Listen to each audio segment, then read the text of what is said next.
Je vous remercie et je vais maintenant céder la parole au député de Matane-Matapédia.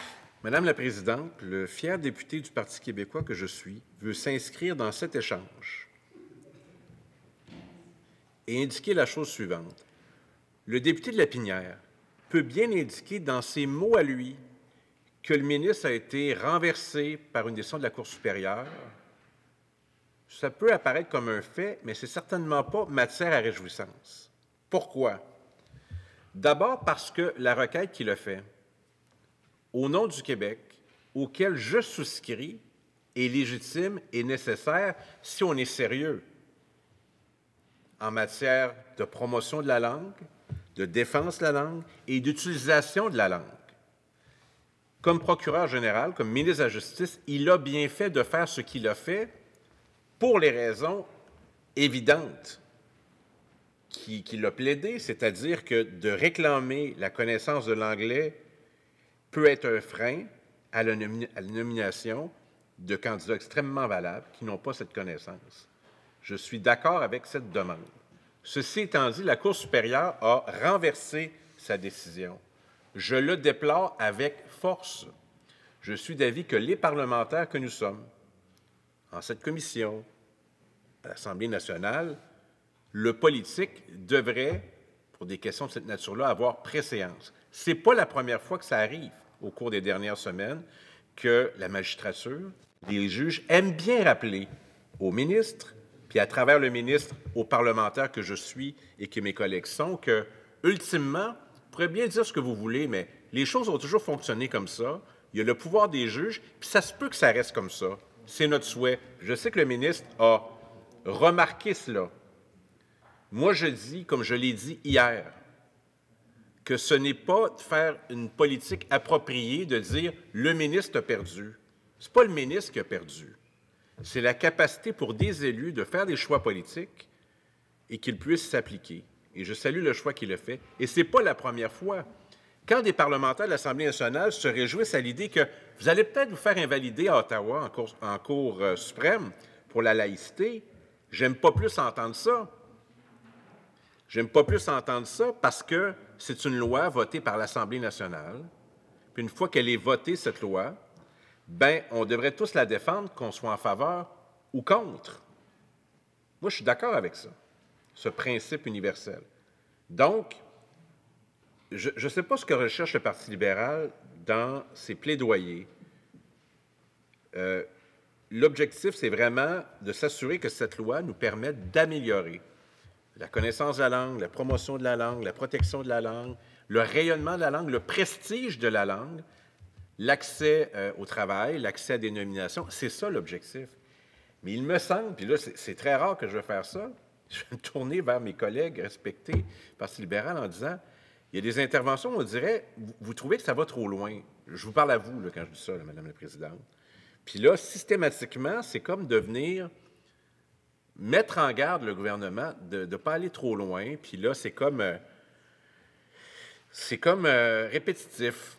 Alors, je termine en disant, puis je vous remercie de me permettre de le dire, ce n'est pas directement lié à un article, mais j'apprécie la mansuétude de mes collègues qui n'en font pas de question de règlement. Ce n'est pas le ministre qui a perdu hier. Là. À rigueur, c'est le gouvernement du Québec, mais non, c'est tous ceux qui pensent que c'est légitime de se faire respecter puis de ne pas avoir de connaissances préalables de l'anglais. Ça ne devrait pas être, ou suffisant, un frein. Là, c'est dans le domaine de la magistrature. Ça pourrait être dans d'autres domaines également. Alors, il y a matière à faire front commun avec le ministre, plutôt que de s'en réjouir.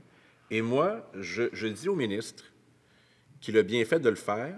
Il va analyser le jugement. Ils vont certainement arriver avec une position un peu plus tard de qu'est-ce qu'ils vont faire, mais il peut compter sur notre concours et notre soutien, parce que ça transcende les enjeux politiques. C'est la capacité du politique, des élus de l'Assemblée nationale, de poser des gestes sans entrave de la magistrature, que ce soit dans ce domaine ou dans d'autres domaines, qui sont l'initiative du gouvernement. Le gouvernement a pris les initiatives dans d'autres domaines. Évidemment, je ne tournerai pas autour du pot, la création d'une chambre spécialisée. Je vous ai parlé du volontarisme hier. Le ministre a eu ce volontarisme-là, c'est le choix de son gouvernement, qu'il aille de l'avant, nous le soutenons. C'est souhaitable, faisons-le comme élu. Alors, il va falloir... Puis c'est une question grave, hein? réaffirmer le rôle des parlementaires.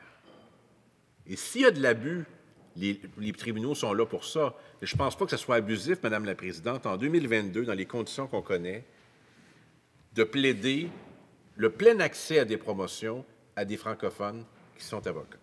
C'est ce que j'avais à dire là-dessus, Madame la Présidente. Est-ce qu'il y a d'autres interventions? Oui, Monsieur le ministre. Madame la Présidente, j'apprécie l'intervention du député de Matane-Matapédia et ça démontre que le député de Matane-Matapédia a un sens de l'État. Et ça l'honore également parce qu'au-delà des opinions politiques différentes, le député de Matane-Matapédia est capable de s'élever et de voir quel est l'intérêt public, l'intérêt de la nation sur certains éléments qui sont fondamentaux pour la nation québécoise et pour l'État québécois, et pas juste à court terme, Madame la Présidente, dans le temps. Parce que un coup que le gouvernement du Québec va passer, il y en aura un autre, et ensuite un autre, et ensuite un autre, Madame la Présidente. Et ça s'appelle la continuité de l'État.